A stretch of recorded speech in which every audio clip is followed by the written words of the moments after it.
گزشتہ صورت سورہ انفال وہ مکمل ہو چکی ہے، اور اب اس کے بعد آج ہماری صورت جو ہے جس کا ابتدا ہم کریں گے وہ ہے سورہ توبہ۔ لکھائی کے اعتبار سے قرآن کریم کے اندر جو لکھائی ہوئی ہے، جو صورتیں لکھی گئی ہیں،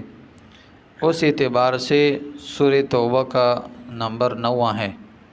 یعنی 9ویں نمبر پر 8 کے بعد 9 نمبر پر یہ صورت آتی ہے۔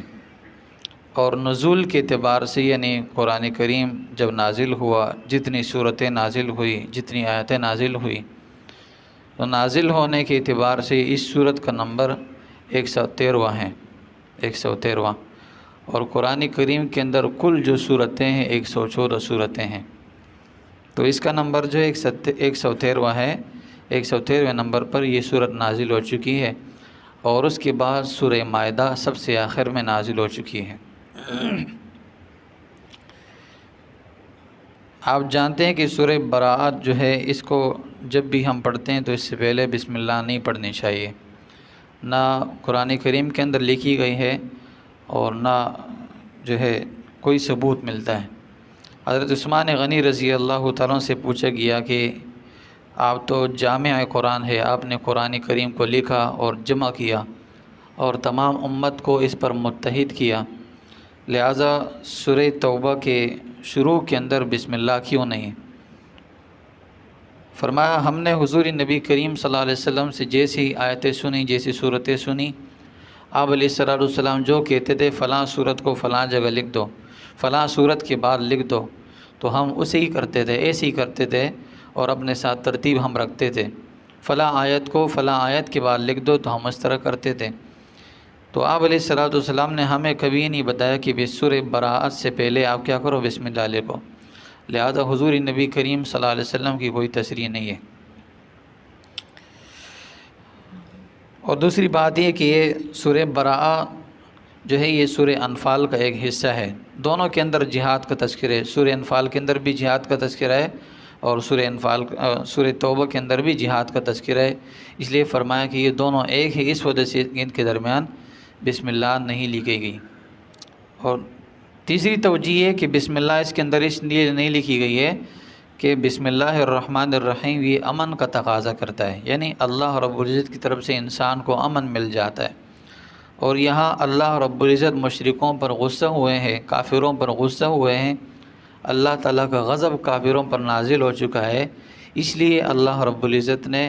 یہاں نہ حضور نبی کریم صلی اللہ علیہ وسلم کو حکم دیا کہ یہاں بسم اللہ پڑھا جائے، نہ امت کو آپ علیہ السلام نے حکم دیا، اس لیے یہاں بسم اللہ نہیں لکھی گئی ہے، ٹھیک ہے۔ تو یہ سورہ براءت تلوار کو نکالنے کا نام ہے۔ اللہ رب العزت حکم کر رہے ہیں کہ آج کے بعد جتنے بھی تم نے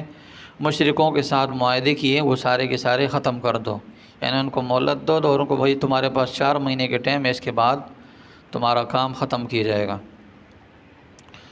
تو سورہ توبہ کے بہت سارے نام ہیں، اس کو سورہ براءت بھی کہا جاتا ہے، سورہ عذاب بھی کہا جاتا ہے، اور سورہ فاضحہ بھی کہا جاتا ہے، سورہ مشقشقہ بھی کہا جاتا ہے، اور دمدمہ یا دمدمہ بھی کہا جاتا ہے، بہت سارے نام ہیں سورہ براءت کے، ٹھیک ہے۔ تو یہاں پر قرآن کریم کے اندر جو ہے اس کا نام سورہ توبہ لکھا گیا ہے۔ سورہ توبہ اس اعتبار سے کہ اس کے اندر اللہ رب العزت نے مومنوں کو توبے کا حکم دیا ہے، اور سورہ براءت اس لیے کہ اللہ نے یہاں مشرکوں سے بیزاری کا اعلان کیا ہے، کافروں سے بیزاری کا اعلان کیا ہے، تو اس لیے اس کو سورہ براءت کہا جاتا ہے۔ فاضحہ بھی اس کو کہتا ہے کہ یہ جو ہے یہ مشرکوں کو رسوا کرنے والی ہے، کافروں کو رسوا کرنے والی، اس لیے اس کو فاضحہ کہا جاتا ہے۔ اور سورہ عذاب اس لیے کہا جاتا ہے کہ اس کے اندر اللہ رب العزت نے اپنے عذابات کی نزول سے انسان کو ڈرایا ہے، لوگوں کو ڈرایا ہے۔ حضور نبی کریم صلی اللہ علیہ وسلم نے مدینہ ہجرت کرنے کے بعد بہت سارے لوگوں کے ساتھ معاہدے کیے تھے، جیسے صلح حدیبیہ، اس کے اندر 10 سال کا معاہدہ تھا کہ آپ نہ ہمارے ساتھ 10 سال کے اندر لڑیں گے، نہ ہم آپ کے ساتھ لڑیں گے، اور اس کے اندر یہ شرط بھی تھی کہ بھائی کسی بھی فریق کو یہ اختیار ہوگا کہ کسی کو اپنا حلیف بنا لے۔ تو مدینہ کے اندر 2 قبیلے تھے، بنو بکر اور بنو خزاعہ۔ تو بنو بکر نے یہ مشرکوں کو اپنا حلیف بنایا کہ ہم تمہارے ساتھ رہیں گے، ہم تمہیں چاہتے ہیں، تم سے محبت کرتے ہیں، لہٰذا تم ہمارے حلیف بنو۔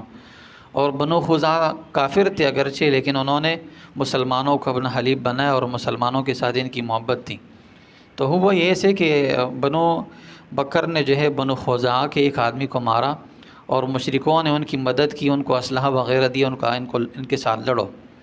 تو آپ علیہ السلام کا یہ معاہدہ تھا کہ اگر اس کو نقصان پہنچائے گا تو پھر اس کی دیت دینی پڑے گی، یعنی جو آپ کی حلیف ہے، اگر ہمارے حلیف نے آپ کے حلیف کے کسی فرد کو نقصان پہنچایا تو ہم آپ کی دیت دیں گے، اس کی دیت دیں گے، اور اگر آپ کے حلیف نے ہمارے حلیف کو نقصان پہنچایا، اسے قتل کیا، تو پھر آپ لوگوں نے دیت دینی ہوگی۔ لہذا جب بنو بکر نے بنو خزاعہ کے ایک فرد کو مارا تو آپ علیہ السلام نے ان کے پاس پیغام بھیجا کہ دیکھیے تمہارے بندوں نے ہمارے حلیف کو مارا ہے، جو ہمارے حلیف تھے، ہمارے ساتھ ان کو معاہدہ تھا اور ہمارے کے ساتھ مل جوڑ تھی ان کی، لہٰذا آپ ایسا کرو کہ دیت دے دو، ٹھیک ہے، یا معاہدہ توڑ دو۔ تو انہوں نے کہا ہم معاہدہ توڑنے کے لیے تیار ہیں، کوئی معاہدہ نہیں ہے، جو کرنا ہے کر لو۔ حضور نبی کریم صلی اللہ علیہ وسلم کا بھیجا ہوا قاصد واپس آیا، آپ علیہ السلام کو اطلاع دے دی کہ ہم وہ دیت کے لیے بھی تیار نہیں ہے اور جو ہے وہ معاہدے کو بھی توڑ رہے ہیں۔ تو آپ علیہ السلام کے پاس تو ایک آسان راستہ مل گیا، ٹھیک ہے، ان پر دعویٰ بولنے کا۔ لہذا کافروں کو یہ خیال ہوا کہ کہیں ایسا نہ ہو ہمیں معاہدے کا توڑنا ہمیں نقصان پہنچا دے، لہٰذا انہوں نے ابو سفیان کو بھیجا جو اس وقت مسلمان نوعی تھے، اور حضور نبی کریم صلی اللہ علیہ وسلم کے پاس بھیجا اور کہا کہ وہ جنہوں نے آپ کو جواب بھیجا ہے وہ تو بچے تھے، ناسمجھ تھے، لہٰذا ہم معاہدہ توڑنا نہیں چاہتے۔ تو آپ علیہ السلام نے کہا جب معاہدہ توڑنا نہیں چاہتے تو پھر دیت دے دو۔ انہوں نے کہا دیت کی بات نہ کرو۔ تو آپ علیہ السلام نے کہا اس طرح تو ہو نہیں سکتا ہے، کل الفاظ کے اندر کہہ دو کہ بھائی ہم دیت نہیں دے رہے، معاہدہ توڑ دو۔ آخر کار انہوں نے معاہدہ توڑ دیے، تو آپ علیہ السلام نے بھی ان کے ساتھ معاہدہ توڑ لیا۔ دو قبیلے ایسے تھے کہ جن کے ساتھ آپ علیہ السلام نے معاہدہ کیا تھا، انہوں نے کوئی نقصان نہیں پہنچایا، یعنی معاہدہ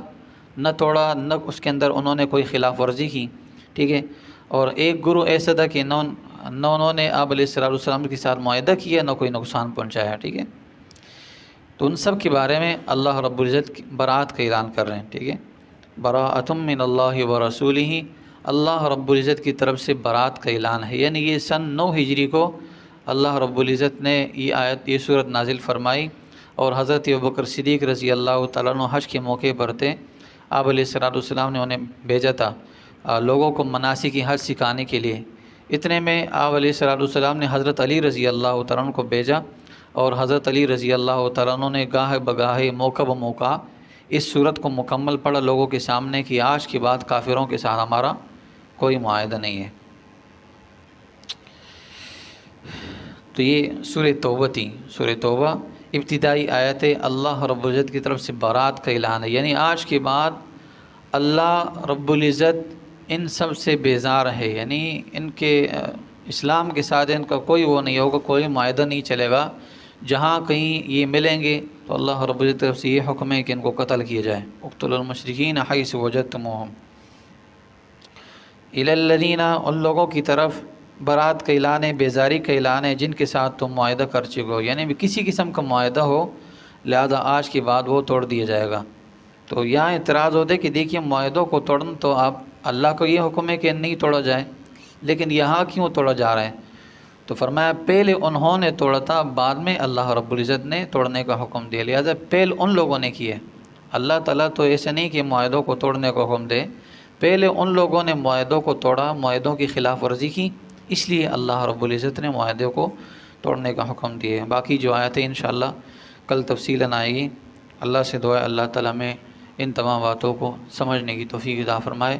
وآخر دعوانا الحمد للہ رب العالمین۔